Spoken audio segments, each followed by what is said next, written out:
Thank you for your testimony. Was there a moment where you used to speak one language and then you changed how you spoke and now you're speaking like you speak now? And was it the science? Was it the witness? What part changed? And then is there anything in your testimony that you wanted to say that you weren't able to say as a result of, you said there's questions that you could answer? Thank you, Representative, for the question. Yes, I was once an absolute true believer. I trained judges within the state of Missouri around gender-affirming care. I trained all of the other divisions within the hospital setting around what is referred to as gender-affirming care.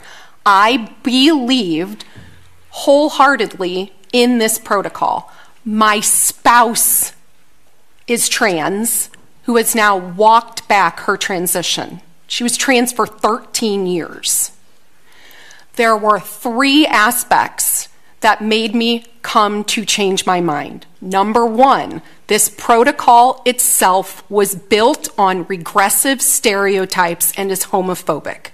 The first 70 children that were put through this protocol, 68 of them were same-sex attracted.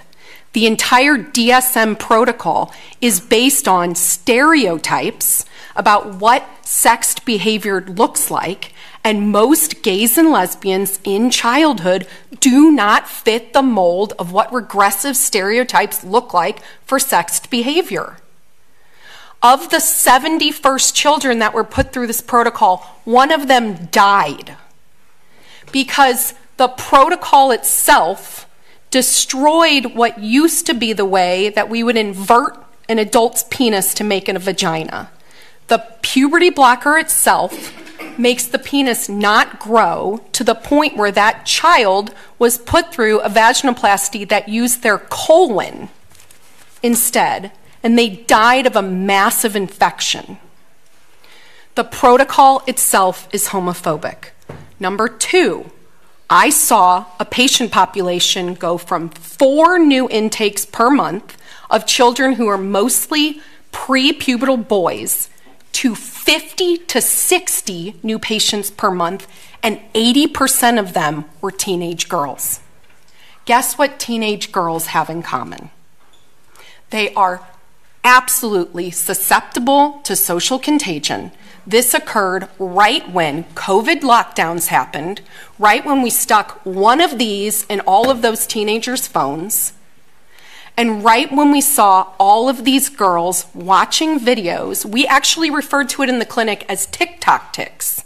They literally were parroting and coming into our clinic with the exact same storyline that they learned online about what it meant to be trans. And then 3rd and finally was that I actually harmed patients.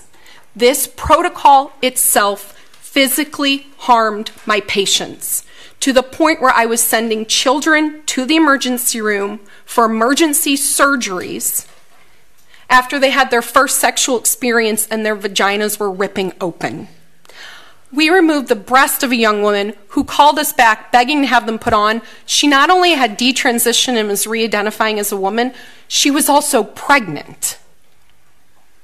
She also grew up in foster care, and she literally told us that part of this identity for her was a social contagion.